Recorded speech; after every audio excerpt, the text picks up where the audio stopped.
안녕하세요. 생생매거진 오늘 황진입니다. 평균 수명 100세 시대, 건강하게 오래 살기 위해서 식습관 관리를 돕는 메디푸드 시장이 아주 크게 성장하고 있습니다. 개인의 건강 상태나 취향을 중요하게 여기고요. 나만을 위한 한 끼 식사나 영양식, 건강기능식품들이 각광받고 있죠. 특히 고혈압이나 당뇨, 뇌혈관 질환 같은 만성 질환은 평상시에 식단 관리가 중요하다고 합니다만 이 균형 있는 식사를 매일 챙긴다는 게 참 쉽지 않습니다. 어렵죠. 장보기나 식사 준비가 어려운 노인 가구는 특히나 더 힘들 텐데요. 노인 6명 가운데 1명은 영양 부족을 겪고 있고, 그래서 시니어를 위한 건강음료 판매라든가 식사 정기구독 서비스 이런 게 또 인기가 많다고 합니다. 고령화와 의료비 증가 속에 이런 메디푸드 시장 규모가 커지고 이제는 신성장 산업으로 정부도 힘을 싣고 있는데요. 대기업뿐 아니라 틈새 시장이나 새로운 기회를 찾는 분들도 많다고 합니다. 오늘 시사 초점에서 이 메디푸드에 대해서 자세히 알아보겠습니다. KBS 대구 1라디오 생생매거진 오늘 7월 19일 화요일 순서 시작합니다.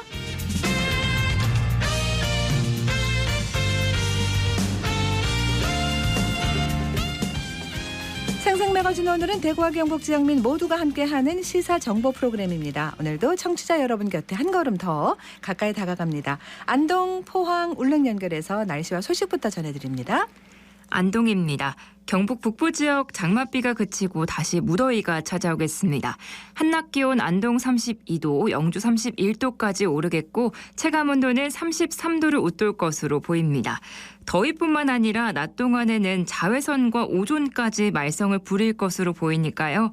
볕이 강한 오후 2시에서 5시 사이 장시간 야외 활동은 자제해 주시는 것이 좋겠습니다.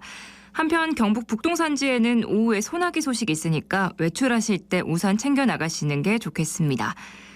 봉화축제관광재단이 운영하는 2022 분천 한여름 산타마을이 오는 23일 개장식을 시작으로 8월 21일까지 총 30일간 운영됩니다.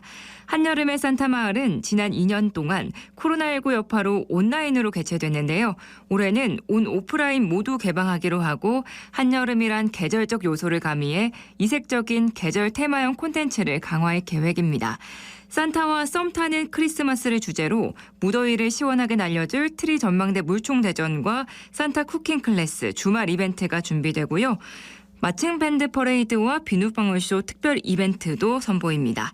특히 알파카 먹이주기 같은 상시체험 프로그램과 산타마을 캐릭터를 활용한 동화 같은 이색 포토존이 운영되는데요. 뜨거운 여름철 한겨울에 만날 수 있는 산타와 함께 이색적인 추억 만들고 싶으신 분들은 분천 산타마을 방문하셔도 좋을 것 같습니다. 안동에서 전해드렸습니다.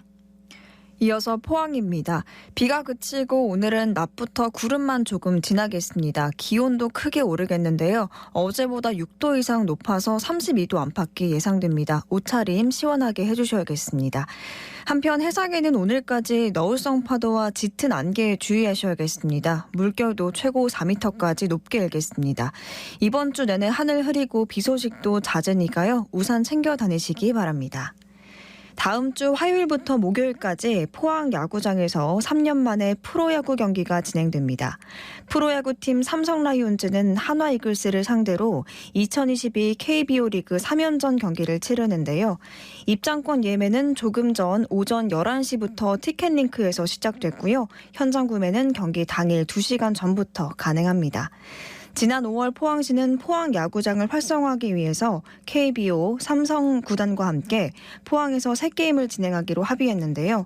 포항 야구장은 15,000석으로 테이블석과 지정석, 외야 그린석에서 관람할 수 있고요. 안전하고 쾌적한 야구 관람을 위해서 포항시는 시설 관리에도 만전을 기할 예정입니다. 앞으로도 프로야구 경기가 정상 편성돼서 지역민들에게 스포츠 경기 관람 기회가 주어지고 각종 대규모 야구 대회와 전지 훈련도 유치돼서 포항 야구장이 활성화됐으면 좋겠습니다. 지금까지 포항이었습니다. 이어서 울릉입니다. 울릉도와 독도의 하늘엔 구름이 많습니다. 현재 기온은 어제보다 1도 높은 26도, 습도는 80%입니다. 동해 중부 먼바다에는 북서풍이 불면서 종일 1에서 2m의 잔잔한 물결이 일겠습니다. 오늘 여객선은 정상 운항합니다. 내년 상반기 울릉 포항 항로를 취향하는 대형 촉회속 여객선의 선명이 선 이스트로 결정됐습니다. 한 여객선사는 지난달 24일부터 이달 8일까지 여객선 선명 공모를 진행했었는데요. 전국에서 총 1,173건의 선명이 접수됐고요. 남한권 울릉군수와 선사 관계자 등 10여 명으로 구성된 심사위원회가 심사를 통해 선 이스트라는 선명을 최종 결정했습니다. 선 이스트는 해가 뜨는 동해바다의 상징인 울릉도로 향하는 여객선이라는 뜻을 갖고 있으며 이 등으로는 바다의 특별하고 고급스러운 선박을 의미하는 오션 스위트호와 밝은 기운을 담아 항해한다는 선샤이니호가 당선됐습니다. 1등 당선자에게는 200만 원, 2등에게는 50만 원의 상금이 수여됩니다. 한편 선 이스트호는 여객 정원 970명과 일반 화물 25톤을 싣고 울릉 포항 항로를 3시간 내에 운항할 수 있는 아시아에서 가장 빠른 프리미엄급 촉회속 여객선입니다. 지금까지 울릉이었습니다.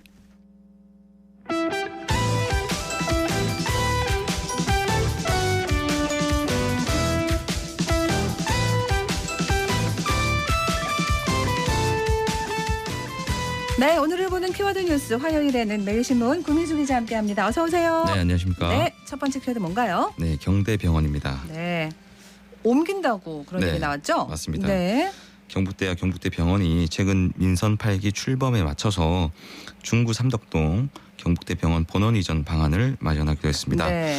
이전 논의는 홍준표 대구시장이 당선인 시절에 경북대 측에 제안하면서 시작이 된 것으로 알려져 있습니다. 네. 홍 시장은 병원을 찾는 환자들의 불편을 줄이기 위해 이전이 필요하다고 강조한 것으로 알려졌습니다. 그러니까 이제 위치는 시내니까 네. 누구나 가기 쉽다는 건 있는데 너무 좁고 막 네. 복잡하고 이래가지고 그건 또 힘들거든요. 맞습니다. 찾을 데 없고 그죠? 네, 현재 경북대병원은 접근성은 좋지만 공간이 협소해서 의료진이나 병원을 찾는 환자들의 불만이 높았습니다. 맞습니다. 특히 주차 면수가 다른 대학병원의 절반 수준입니다. 하루 평균 방문자가 3,000명 가량인데 상당수가 자동차를 가져오고요. 평일에는 입구에서부터 주차까지 30분 이상 대기할 정도로 주차난이 심각합니다. 여기 지금 중구 삼덕동이잖아요, 그죠? 예, 예. 여기에 경대병원이 있은 지가 얼마나 된 거예요? 예, 병원이 들어선 게 1928년이고요. 28년요? 예, 예. 그리고 오. 1952년도에 경북대 의대 부속 병원이 100년 다 돼갑니다, 그럼. 네, 대단한 오래됐네요. 완전히 구도심이잖아요. 네네. 이 주변에 법원도 있었고 예전에 그러다가 이제 옮겼죠. 옮겼고요. 지금으로. 예. 뭐 그 사이 뭐 주변은 이미 아파트와 상가가 가득 차서 틈이 없죠. 네, 확장할 가능성이 없습니다. 네. 병원 내부에선 오래전부터 부지 이전이 필요하다는 의견이 있었고요. 이번에 경북대 의과대학도 함께 이전할지 관심이 모입니다. 자, 뭐 문제는 또 비용일 텐데요. 네. 비용하고 뭐 어떻게 후적지 개발 이런 것도 또 필요하잖아요, 그죠? 네, 병원 네. 측은 이제 막 거론된 단계라면서 좀 조심스러운 반응을 네, 보이고 네. 있습니다. 향후 병상 규모나 벤치마킹할 병원도 정해야 하고요. 관련 자문단도 꾸릴 예정입니다. 1, 2년 안에 해결할 수 있는 아니기 때문에 그렇죠. 뭐 우선 계획하고 맞습니다. 시작하는 게 중요하다. 이게 병원 입장이었습니다. 네, 알겠습니다. 다음 키워드는요? 네, 청년 내일 저축 계좌입니다. 네, 이게 이제 저소득 청년층 대상으로 하는 정부의 아주 꽤 효과 좋은 네, 이익이 맞습니다. 높은 상품이다 이거였죠? 네, 월 10만 원을 저축하면 정부가 월 10만 원을 네. 추가 적립하는 방식입니다. 3년간 지원을 하고요. 3년 만기 시에는 본인 납입액 360만 원에 정부 지원금 360만 원을 더해서 총 720만 원과 예금 이자까지 받을 수 있습니다. 네네. 네, 어제부터 가입 신청이 시작됐는데요. 원래는 기초생활수급자나 차상위 청년만을 대상으로 했으나 가입 대상을 확대하기로 했습니다. 네. 신청 당시 근로 중인 만 19세에서 34세 청년 중에 근로사업 소득이 200만 원 이하면 가입할 수 있습니다. 네. 그러면 좀 늘어납니까? 네, 지난해 18,000명 수준이었는데요. 네. 올해는 한 10만 4천 명으로 크게 늘어났습니다. 정부 지원금을 전액받기 위해서는 가입 기간인 3년 동안 근로활동을 지속해야 하고요. 네. 관련 교육도 10시간 이수하고 자금 사용 계획서도 제출해야 합니다. 가입 신청은 복지포털 사이트에서 하시면 되고요. 네. 복지부는 원활한 신청을 위해서 이날부터 2주간 출생일을 기준으로 오부제를 시행하고요. 이후부터는 출생일과 관계없이 신청을 받기로 했습니다. 근데 이게 이제 신청한다고 다 되는 건 또 아니라면서요. 네, 신청 후에 네. 본인뿐만 아니라 가구 소득과 재산도 봅니다. 조사를 거쳐서 10월 중에 대상자가 선정되고요. 선정 직후부터 통장 개설 및 입금이 이루어집니다. 신청 기간은 8월 5일까지고요. 복지부는 신청도 크게 늘어날 것으로 예상되는 만큼 사업이 차질 없이 추진되도록 힘쓰겠다고 밝혔습니다. 근데 그런 조건들이 있다는 걸 처음부터 잘 알아야 됩니다. 그냥 네. 나이가 되고 하면 다 되는 것 맞습니다. 같은데 그거 아니니까 네. 챙겨봐야 되겠습니다. 다음 키워드는요? 네, 보행자 우선 도로입니다. 네, 이거 이제 단속 시작한다고 그랬는데 네. 운전자들 어떻습니까? 네, 대구에서는 달서구 용산 큰시장, 상인이동 먹자골목, 둘동 절무매 거리, 북구 태전동 대구 보건대학 일대, 수성구 수성동 일가 일대 이렇게 5곳인데요. 저희 취재진이 실제로 보행자 우선 도로를 한번 걸어봤는데요. 네. 도로 중간을 걸어가자 뒤따라오던 택시가 경적을 크게 하셨구나. 울렸습니다. 운전자에게 보행자 우선 도로인 걸 알고 있는지 물었는데 모른다면서 이렇게 오히려 화를 내고 지나갔습니다. 아이고, 네. 이게 자리 잡으려면 시간이 오래 걸릴 것 같습니다. 네. 단속은 지금 하고 있는 거예요? 네, 단속을 오. 담당하는 경찰은 시행 초기에는 단속보다는 홍보 위주로 운영하겠다는 네네. 방침이고요.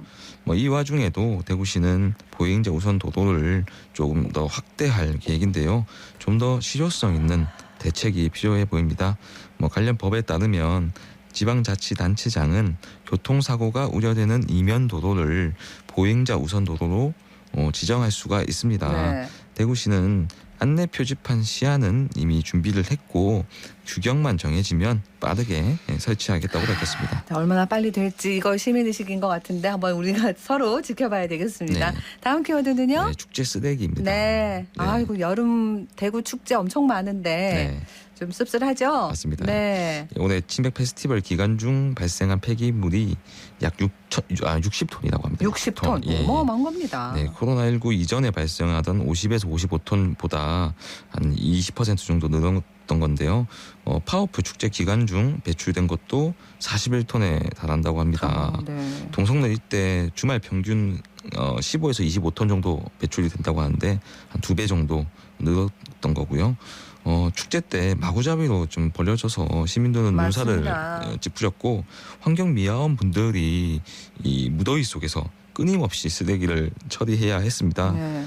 축제 때 만난 한 환경미화원은 오후 4시부터 출근해서 작업을 하고 있는데 1시간도 안 되어서 일반 쓰레기 포대가 7포대 정도 나왔다고 했습니다.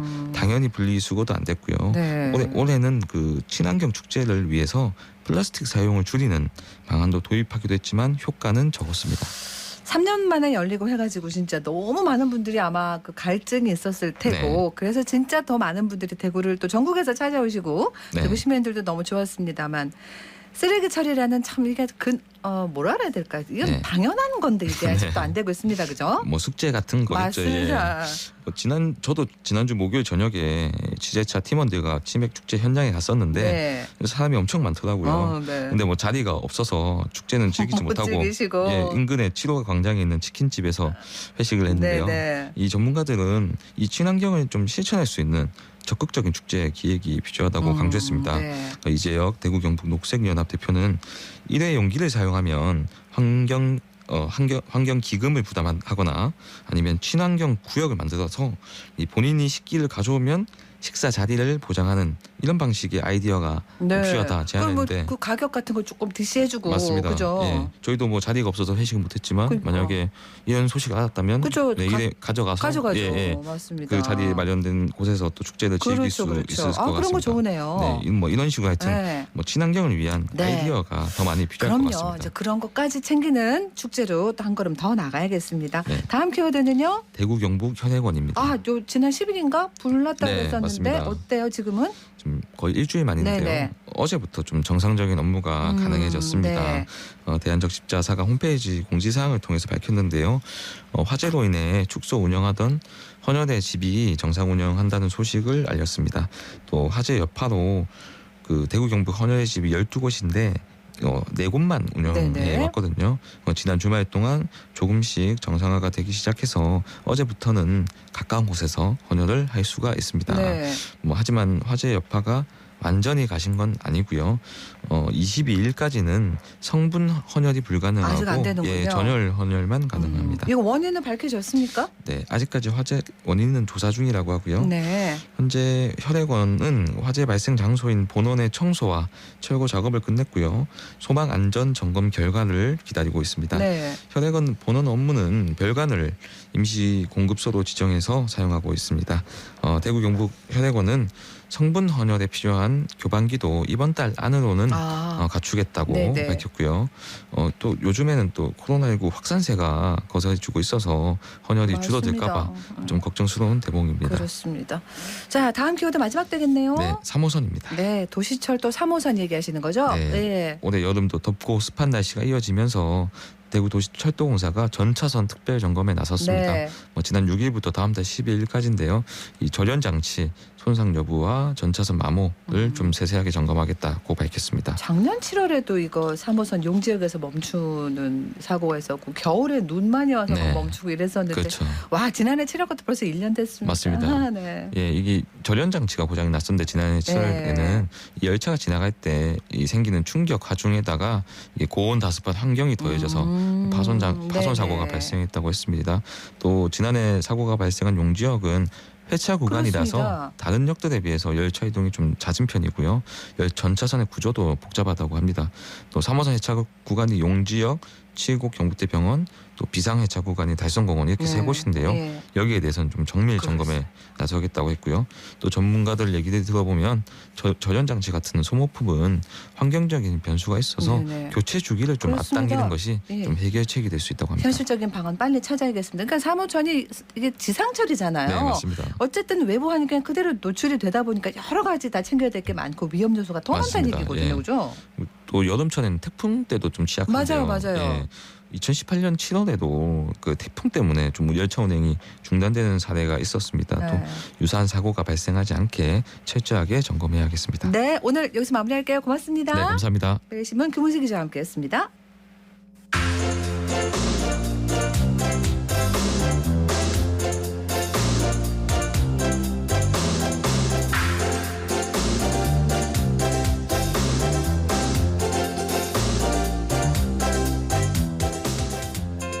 대구 서구 어린이 도서관에서 진행하는 4차 산업기술 체험관이 아주 인기가 많다고 합니다. 메타버스, 코딩 이런 4차 산업기술 엄청나게 발전했습니다만 여전히 멀게 어렵게 느껴지잖아요. 안세진 리포터가 서구 어린이 도서관 다녀왔습니다. 어서 오세요. 네, 안녕하세요. 네. 서구 어린이 도서관은 4차 미래 산업을 체험할 수 있는 상상 놀이터를 개관했습니다.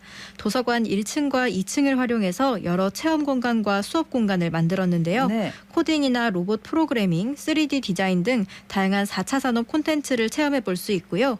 교육 프로그램을 통해서 4차 산업 기술의 활용 방법까지도 배울 수 있습니다. 예. 저는 초등학교 2학년과 3학년 학생을 대상으로 로봇을 활용한 코딩 수업이 진행되는 현장을 찾았는데요. 소리로 먼저 만나보시죠. 방향 오른쪽, 왼쪽 선택을 해서 다리 펴고 그 다음에 90도 다시 돌아가게끔 이동해줘야 돼요. 자, 한 칸, 두 칸, 세 칸, 네 칸, 5칸이지. 5칸인데 왼쪽을 바라봐. 그렇지. 왼쪽을 바라보고 그 다음에 어떻게 선생님이 뭐라 그랬지? 다시 정면을 바라보게 하려면 앞을 그렇지. M이 어디 있을까? 여기서 여기 바로 네 뒤에 M이 있네. 바로 뒤에 가려면 어떻게 하면 좋을까? 네 생각에. 왼쪽 선택 제발 맞기를. 저거 자기 이름을 저기 알파벳으로 이니셜을 해가지고 찾고 있는 거예요. 코딩 하니까 엄청나게 재밌었어요. 꽤 어려운데 재밌어요. 저는 서구 어린이 도서관에서 아이들이 자기 머릿속에서 생각을 한 이 코딩을 그대로 실행을 할 수 있는 그런 피지컬 컴퓨팅 수업을 진행하고 있습니다. 알파벳으로 맥보드에서 자신이 영어 이름의 이니셜을 가지고 찾아가는 그 수업을 하기도 하고, 택배를 배달하기라고 앞에 물건을 놔두고 맥보드에서 그 물건을 배달해주는, 내가 지정한 곳까지 가지고 가야 되니까 일단 한 번 더 생각을 하게 돼 있겠죠. 이게 이렇게 움직여야 되지 저렇게 움직여야 되는지, 이걸 해결했다는 그 성취감을 애들이 좀 느껴봤으면 좋겠어요. 오늘 그 수업을 진행하게 됩니다. 오히려 어린이들이라 더 빨리 잘 배울 것 같은데 그런 생각이 들기도 하네요. 어린이만 할 수 있는 거예요, 이거? 네, 현재는 4개의 수업이 열리고 있는데요. 이 중 성인을 위한 메타버스 수업도 진행되고 있습니다. 이렇게 어린이뿐 아니라 어른들도 수업에 참여해서 4차 산업 발전에 대해 배우고 또 실습해 볼 수 있는 기회가 제공되고 있고요. 네. 수업 외에도 자율적으로 참여해 볼 수 있는 터치형 가상현실 프로그램도 있어서 얼마든지 다양한 4차 산업 기술 체험이 가능합니다. 서구 어린이 도서관 김영미 사설을 통해 프로그램에 대한 자세한 얘기 들어보시죠. 서구에서 최초로 메이킹 수업과 코딩 수업을 진행을 하다 보니 관심도가 많이 높은 편이고, 프로그램이 많이 있었으면 하는 요청에 의해서 만들어진 공간이기 때문에 반응은 아주 좋습니다. 1층 같은 경우는 터치형 가상현실 체험이라고 해서 모두의 스포츠, 가상현실을 공간에서 스포츠를 할 수 있는 융복합놀이로 그런 체험을 진행을 하고 있고, 2층 같은 경우는 서구를 알 수 있는 서구의 명소나 간접적으로 체험할 수 있는 터치 서구 산책 콘텐츠를 운영을 하고 있고, 컬러링 콘텐츠라고 해서 아이들이 상상 속 물고기들을 그림을 색칠을 하고 컬러링 체험을 할 수 있는 그런 콘텐츠들을 체험을 할 수 있도록 하고 있습니다. 조금 더 독서와 연계를 시켜서 이제 내실 있는 코딩 교육을 함께 진행하고 있습니다. 저희가 현재 운영을 하고 있는 프로그램이 4가지 정도가 있고, 성인 그리고 초등학생을 대상으로 운영을 하고 있는데, 성인 같은 경우는 기초적인 메타버스가 어떤 것인지에 대한 이론과 경험을 할 수 있는 그런 프로그램과, 초등학생을 대상으로 코딩 프로그램, 로봇 교육, 그리고 3D 프린터와 3D 펜을 활용해서 메이킹 수업, 그렇게 3가지 진행하고 있습니다. 이거 사실 외부에서 우리 코딩 프로그래밍 이런 거 배우려면 제법 비싸거든요. 돈 많이 줘야 되고. 가격이 있습니까? 네, 저 상상놀이터에서 진행되는 수업과 체험들은 모두 무료로 진행되고 있어서 부담도 없고요. 네. 교육 프로그램과 같이 사전 예약이나 신청이 필요한 경우에는 전화나 홈페이지를 통해서 예약할 수 있다고 합니다. 서구 어린이 도서관 김정아 관장을 통해 상상놀이터에 대한 자세한 소개를 들어봤습니다. 지역 주민과 어린이들에게 미래 산업에 대한 적응력과 창의력은 물론이고, 미래에 대한 희망과 꿈을 심어주고자 미래 산업 체험관인 상상 놀이터를 조성하여 운영하게 되었습니다. 상상 놀이터 체험은 어린이집, 유치원, 초등학교, 지역 아동센터 등의 어린이들을 대상으로 하는 단체 체험과 도서관을 찾는 모든 이용자들이 자유롭게 체험 활동을 할 수 있는 자유체험으로 운영하고 있습니다. 상상놀이터 무료 체험과 교육 신청은 서구 통합도서관 홈페이지 신청과 전화 접수를 통해서 신청받고 있으니 많은 참여 부탁드립니다. 체험과 교육을 통해서 미래 산업 기술에 대한 관심뿐 아니라 도서관에 대한 이용도 높일 수 있는 계기가 될 수 있을 것으로 생각합니다. 온 가족과 함께 찾아오셔서 아이들과 체험도 하고 책도 읽으면서 서로 공감할 수 있는 상상 놀이터가 되었으면 합니다. 상상놀이터에는 앞으로도 다양한 독서 연계형 프로그램과 4차 산업 프로그램들이 운영되는데요. 지역 주민들이 4차 산업 기술 발전을 쉽게 이해할 수 있는 시간을 가져보면 좋을 것 같습니다. 네, 안세진 리포터 소식 잘 들었습니다. 네, 고맙습니다.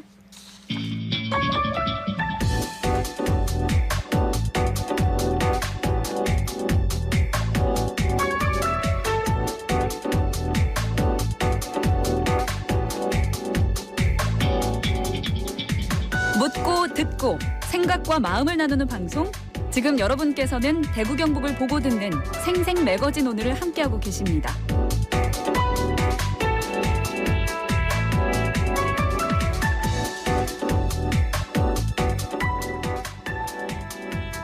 네, 식품업계나 창업시장의 새로운 블루오션으로 메디푸드 그리고 가정 간편식이라고 하는 이 HMR이라는 게 있대요. 홈밀 리플레이스먼트. 이 시장이 또 뜨겁다고 합니다. 올해 치맥 페스티벌에서 이쪽 관련 공부를 하는 학생들이 개발한 치킨, 음료가 아주 인기가 많았다고 하는데요. 대구 한의대학교 메디푸드 HMR 산업학과 이난희 학과장 전화 연결합니다. 안녕하세요. 네, 안녕하십니까. 네, 이번 치맥 페스티벌에서 우리 대구 한의대 학생들 그 치킨 요리 대회 또 웰빙 수제 맥주 대회에서 상을 받았다고요. 어떤 메뉴였는데요? 네, 올해 치맥 페스티벌에서 우리과 학생들이 치킨 요리 경연대회 부문 동상 그리고 전국 칵테일 경연대회 부문 은상과 동상을 받았습니다. 네. 그 치킨은 현미봉 치킨이라고요. 성인들이 편하게 섭취할 수 있도록 밀가루 대신에 100% 현미가루를 활용하고 튀김옷을 얇게 해서 튀겼고요. 그리고 소스에는 파프리카 가루를 첨가를 해서 항산화 작용에도 도움이 될 수 있도록 만들었습니다. 네. 네, 그리고 칵테일 대회에서는 치킨과 어울리는 웰빙 칵테일 제품으로 보드카에 진저 비어와 와사비 그리고 사과 4분의 1쪽을 믹스해서 만들었고요. 그리고 또 다른 제품으로는 무더위를 이겨내는 칵테일이라고 해서 삼계탕에 들어가는 재료인 인삼, 대추, 밤을 활용하고 그 알코올로는 우리과 1학년 학생이 개발한 전통주인 옥향주를 사용해서 만들었습니다. 네. 뭐 이것은 흔히 접할 수 있는 치킨과 음료이지만 좀 더 건강식에 가깝게 만들어서 반응이 좋았는 것 같습니다. 그러니까 우리가 학생이라고 하지만 중년의 학생들이 거의 대부분이었다라고 들었는데요. 네. 학과 이름도 사실 조금 낯설기도 한데 이게 특수전형으로 선발하신 거예요? 아니요, 이게 이제 미래 라이프 융합대학이라고 네. 성인 그러니까 뭐 일과 학업을 병행할 수 있도록 했는 이제 그런 학과이고요. 아, 우리 네. 과 같으면 2020년부터 신입생을 받았는 신설학과이고요. 네. 30세 이상 성인 학습자이고 대부분 재직자로서 이제 일과 학업을 병행하고 있고 이제 이분들의 직업은 주로 식품과 관련이 있고요. 네네.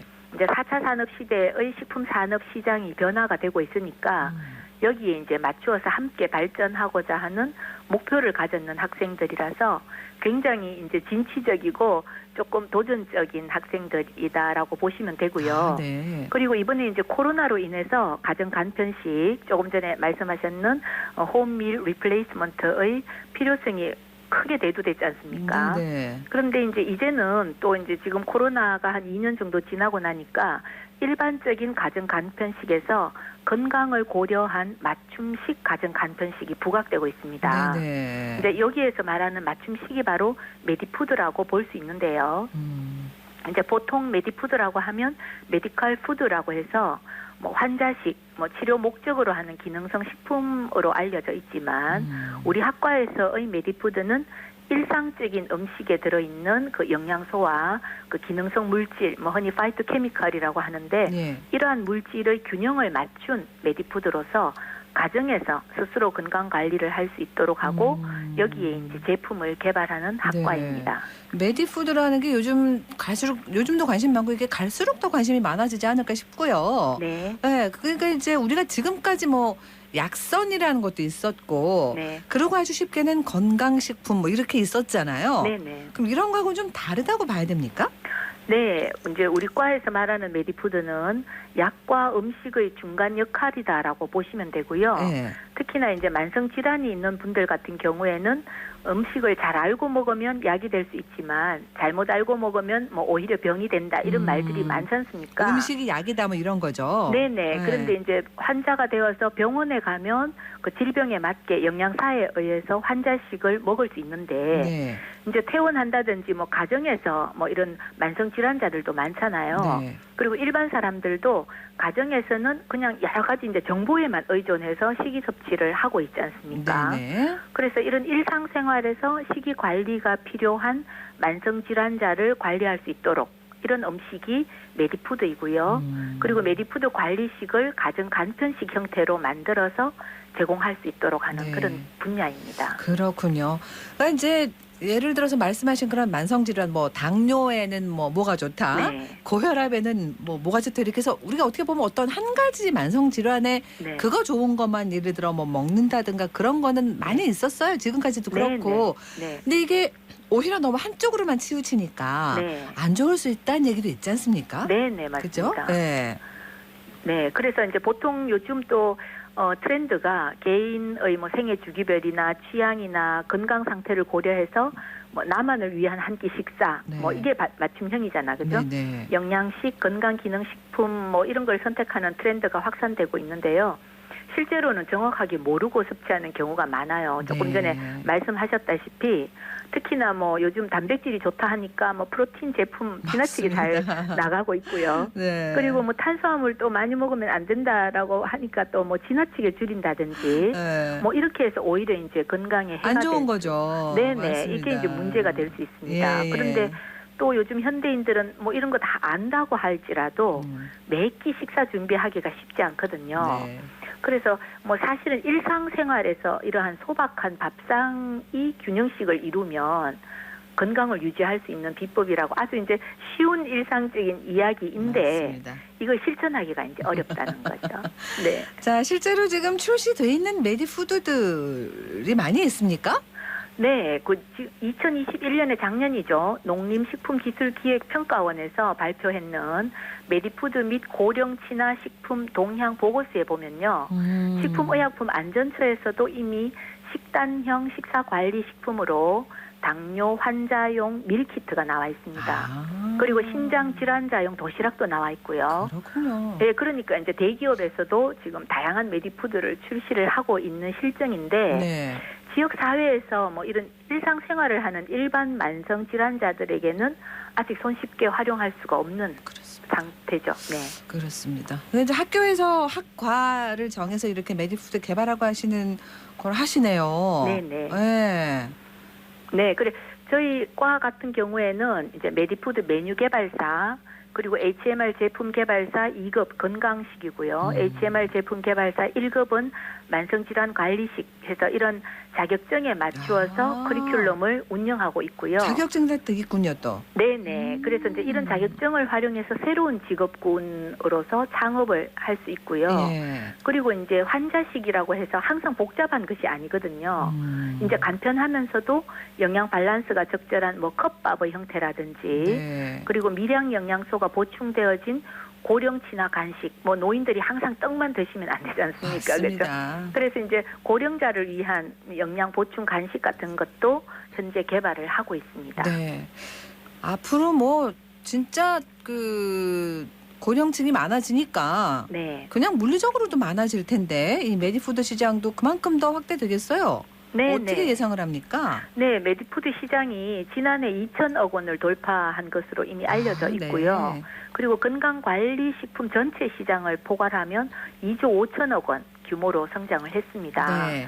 그런데 2025년에 우리나라 65세 인구 비중이 20%를 초과할 것이라는 전망과 함께 이제 이 메디푸드 시장이 더 확대될 것으로 예측이 되고요. 네. 한국 사회가 이제 초고령화 사회로 진입하면 당뇨나 고혈압, 고지혈증 같은 이러한 대사성 질환을 이제는 가정에서 관리할 필요성이 대두되지 않을까 뭐 이렇게 네. 생각을 합니다. 예. 그래서 정부의 어떤 지원이나 여러 가지 다양한 또 육성 방안 이런 것들도 체계적으로 나와야 될 텐데 어떻습니까? 나와 있습니까? 네, 지금 정부에서는 2020년에 5대 식품 분야 집중 육성을 목표로 하는 식품 산업 활력 제고 대책을 이미 발표를 했는데요. 네. 여기 산업 규모를 2030년까지는 24조 8,500억 원으로 목표를 하고 있어요. 그래서 여기 이제 5대 식품 분야가 맞춤형 특수식품이 있습니다. 이제 여기 맞춤형 특수식품에 바로 메디푸드와 고령 친화식품이 포함되어 있고요.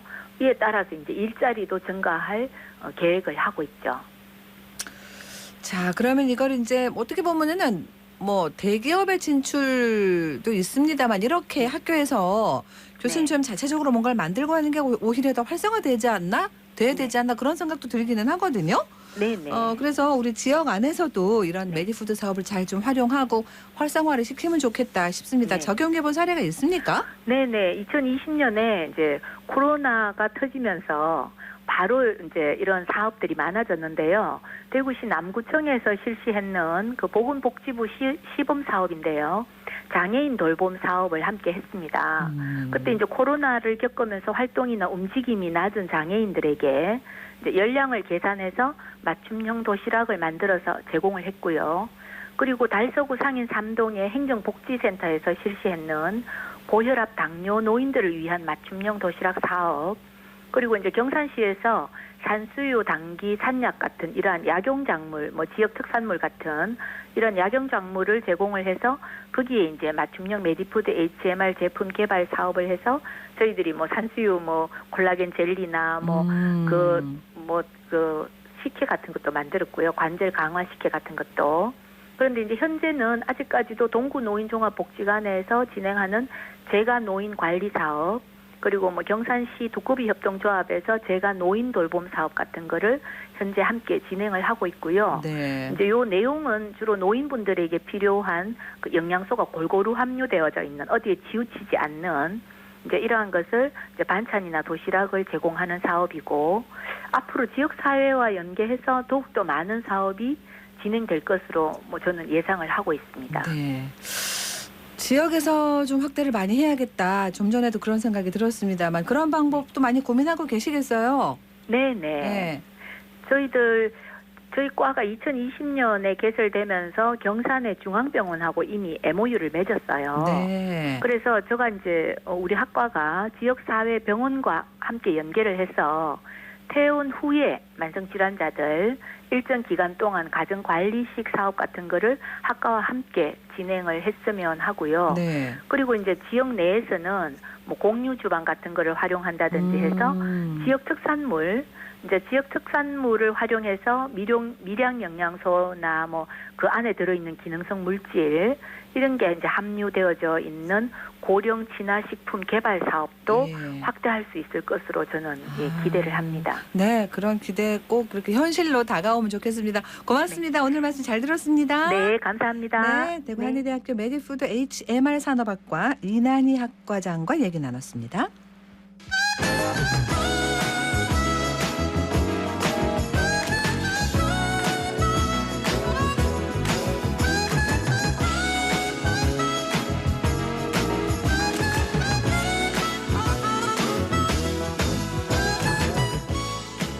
네, 11시 이제 42분으로 갑니다.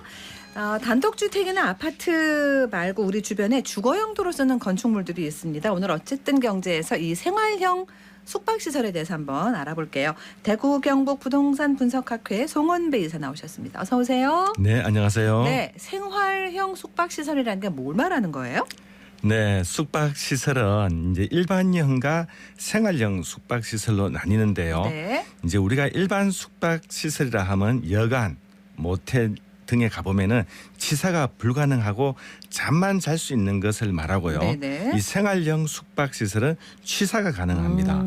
즉 이제 치사 도구로 식사를 해결할 수 있는 시설과 이 세탁시설도 설치되어 있다는 것 얘기인 거죠. 그냥 딱 들으면 콘도, 뭐 펜션 이런 것만 생각이 나는데 네. 우리 레지던스라고 또 있지 않습니까? 네, 그거랑은 뭐 달라요? 같은 거 어때요? 이제 콘도는 이제 호텔형에 가깝고요. 그렇죠. 우리가 이제 흔히 하는 레지던스가 예전에는 생활형 숙박시설 레지던스라고 불렀고요. 이 건축법상의 이제 정식 명칭은 생활형 숙박시설입니다. 그렇군요. 이제 레지던스 하면은 조금 이제 고급스럽잖아요. 네. 그래서 이제 가정집과 같은 분위기의 호텔 수준의 이제 서비스가 제공되는 이제 숙박업소인데 호텔보다는 가격이 조금 저렴하고 또 가족 단위의 투숙객을 주요 고객으로 하고 있습니다. 이 생활 숙박시설이라는 게 법상 명칭이 2012년도부터 도입돼 가지고 그 전에는 이제 통상 이제 레지던스라고 불렸던 것을 이제 지금까지도 이제 쭉 이어져오고 있는 거죠. 그러니까 그 전에 한번 서울 갔을 때 레지던스에 한번 묵었던 기억이 나는데 그러니까 가정집이더라고요. 네. 좀 독특했었습니다. 근데 여기 생활형 숙박시설을 사거나 투자한다는 건 수익성을 보고 하는 거잖아요. 그렇죠. 네. 이 저금리가 지속되던 시기에 투자 상품으로 이제 많이 각광을 받았습니다. 네. 물론 이제 지금도 휴양지인 제주도, 강원도, 이 부산에서는 현재도 이제 많이 공급되고 있기도 합니다. 우선 주택법이 아닌 건축법을 적용받으면서 주택으로 보지 않기에 투자 상품이 된 거죠. 네. 이제 특히 아파트나 오피스텔에 비해서 이제 규제가 좀 느슨한 편입니다. 예를 들면 아파트에는 이제 주차장 비율이 세대당 한 1.5대까지 됩니다만은 숙박시설의 주차는 일반 영업장과 비슷한 수준이기에 이제 건축비가 저렴하고 공급 가격 또한 주거 시설에 비하면 이제 저렴하다고 할 수 있겠습니다. 네. 이제 저렴한 분양 가격에 월세를 놓게 되면은 수익률이 높아지는 구조다 보니까 경제적 요인에 의해서 투자 수요가 늘어난 거죠. 이제 또한 이제 관광지의 경우에도 호텔이나 다른 숙박시설에 비하면 저렴한 비용으로 이제 이용할 수 있는 장점이 있기도 합니다. 네. 숙박시설로 운영을 하려면 여러 가지 조건들도 있어야 될 거 아니에요. 그렇죠. 네. 네. 숙박업 사업자 등록을 하고 숙박시설로 이용을 해야 하는데 이제 하나나 두 개 가지고 사업자 등록을 하는 게 현실적으로는 이제 무리라고 생각하는 분들이 있고 관리상의 이제 어려움이 따르기도 하죠. 네. 그래서 이제 일부는 숙박업 사업자 등록 없이 불법으로 하고 있는 것도 발생을 하고 있습니다. 네. 이제 이런 어려움으로 인해 숙박시설 전체를 이제 위임받아서 관리하는 업체가 있고 또 위임받은 호수에 대해 숙박으로 대여를 하고 관리를 해서 수익금을 임대인에게 돌려주기도 합니다. 네. 생활형 숙박시설을 짓는 게 이게 어떻게 보면 규제 면에서 좀 느슨하다거나 아니면 건축 비용도 상대적으로 적게 든다. 이게 이제 이점이면 이점이잖아요. 그죠? 네. 그럼 임대가 아닌 자가 거주하는 경우도 있습니까? 실제로 있습니다. 실제로 이제 임대 숙박시설로 하는 것이 아니라 자가 거주도 하는 경우가 있는데 도심의 비싼 집값 대신에 상대적으로 저렴한 가격이면서 또 이제 원룸 투룸형 구조가 아니고 아파트 24평 33평 수준으로 이제 공급한 숙박시설이 있습니다. 네. 이제 숙박시설로 지어져 있기에 일반 지역에서는 이제 주차 대란이 발생하고 있고 문제점이 많이 발생을 하고 있습니다. 네. 우리 대구 지역에는 이제 원투룸형 구조가 많습니다만은 이제 수도권, 부산에는 이제 이런 큰 평수가 있는데요. 그래서 이제 정부는 21년 1월 14일 건축법 시행령 개정을 입법 발의하여 가지고 생활형 숙박시설은 주택 용도로는 사용할 수 없고 숙박업 신고가 필요한 시설임을 명시했습니다. 네. 이제 또 생활 숙박형 시설이 주택 사용이 가능한 것처럼 광고하는 경우 허위 가장 광고로 사업자를 고발 조치도록 하고 있습니다. 네. 그러면은 현재 살고 있는 이 생활형 숙박시설 거주자들은 어떻게 해야 되는 거예요? 네, 그래서 이제 생활형 숙박시설을 적법한 용도 변경 없이 주거용 건축물로 사용하는 경우가 다수 발생하고 있다는 것이 이제 국정감사에서 나타났습니다. 그래서 이제 국토교통부는 이제 관계기관 의견 수렴을 통해 가지고 불법 전용 방지 방안을 마련하였는데요. 이제 신규 시설은 숙박시설 용도에 적합하게 건축될 수 있도록 별도의 이제 건축 기준을 제정했습니다. 네. 이제 건축 심의와 허가 단계에서 숙박시설의 적합 여부나 주거, 교육 환경, 주변 환경을 고려해 가지고 허가를 제한하여 불법을 사전에 차단키로 했는데요. 근데 이제 이렇게 미리 사전에 했는 것들을 선의의 피해자가 발생하는 것을 고려해 가지고 네. 오피스텔 등 주거가 가능한 시설로 용도 변경을 안내하고 2년의 계도 기간 동안 이해강제금 부과를 한시적으로 유예하기로 했습니다. 결국은 뭐냐 하면은 네. 불법인데 2년 동안은 생활형 숙박시설을 오피스텔로 전용해서 사용해라. 이렇게 바꾼 겁니다. 그래요.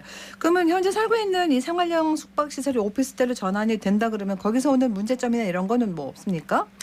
문제점이 있죠. 네. 일단 이제 부산 해운대에 초고층 레지던스 즉 이제 생활형 숙박시설이 있습니다. 네. 해운대에 누구라도 다 알만한 그 고급 주상복합 아파트가 있어요. 네. 근데 호텔급이다 보니까 평수가 네네, 어딘지 압니다. 네. 평수가 꽤 큰 것도 많이 네, 있습니다. 상당히 크던데요? 그렇죠. 네. 그래서 이제 오피스텔은 이제 난방 가능 면적이 지난해 이제 85제곱미터에서 120제곱미터로 늘었지만 네네. 여전히 이제 난방 규제를 받고 있습니다. 근데 이제 이번 법 규정으로 23년 10월 14일까지는 이미 사용 승인된 생활 숙박시설을 오피스텔로 변경하는 경우 바닥 난방 설치 제한과 발코니 설치 금지 적용을 받지 않습니다. 이제 또 전용 출입구 설치 또한 별도로 하지 않아도 되고요. 네.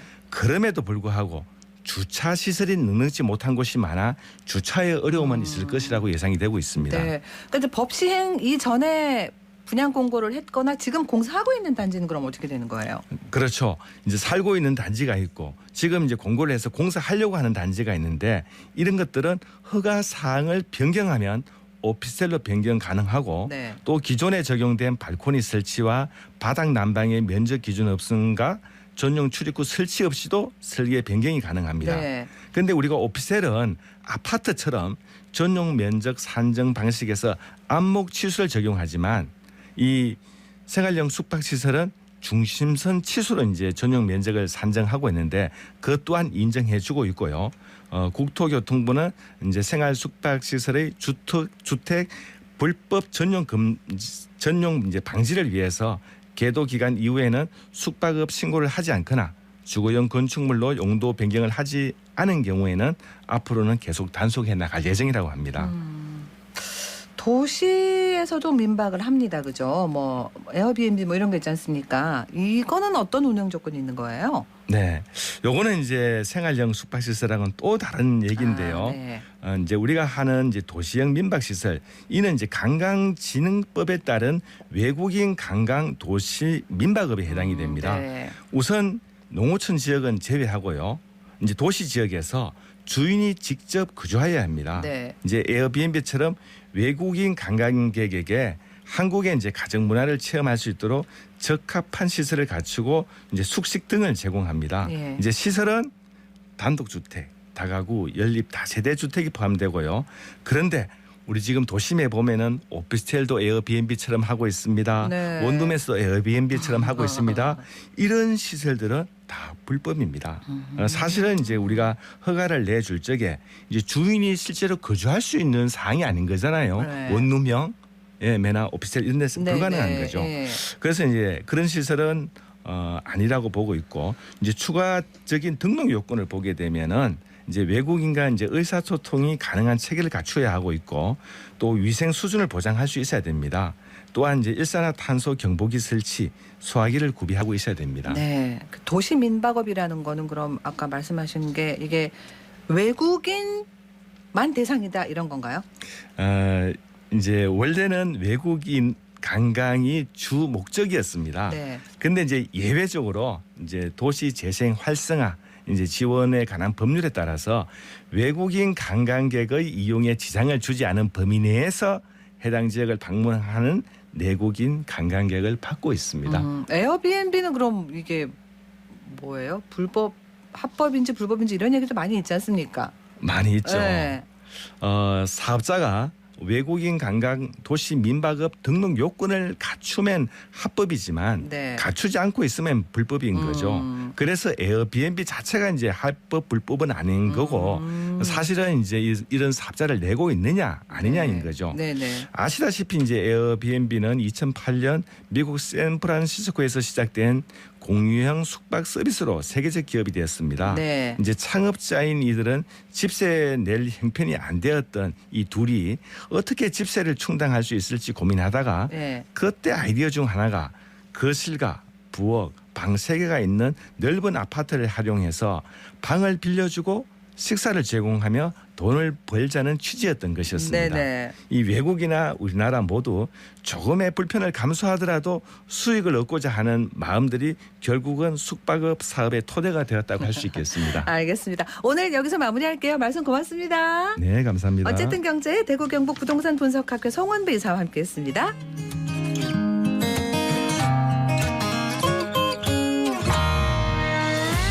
오늘 하루 어땠었나요? 많이 힘들었나요?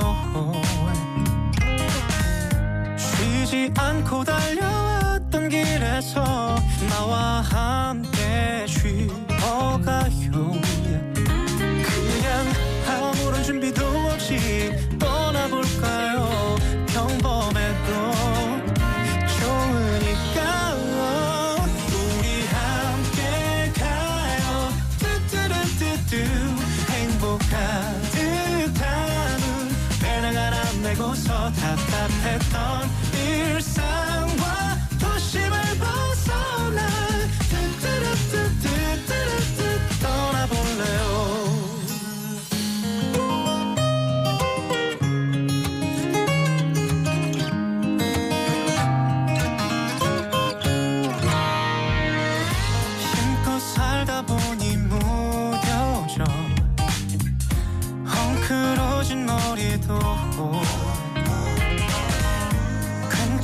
하며 그댈 안아줄 사람 바로 그대 곁에 있죠.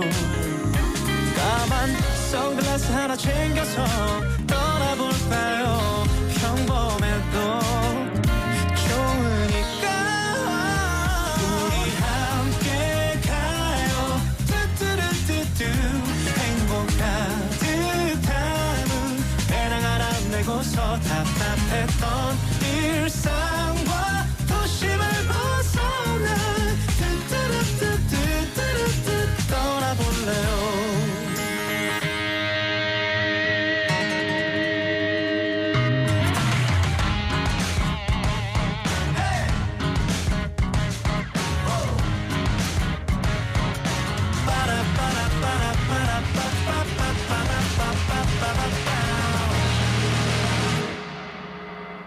네, 임영웅의 무지개 듣고 왔고요. 교통정보입니다. 서유리 리포터.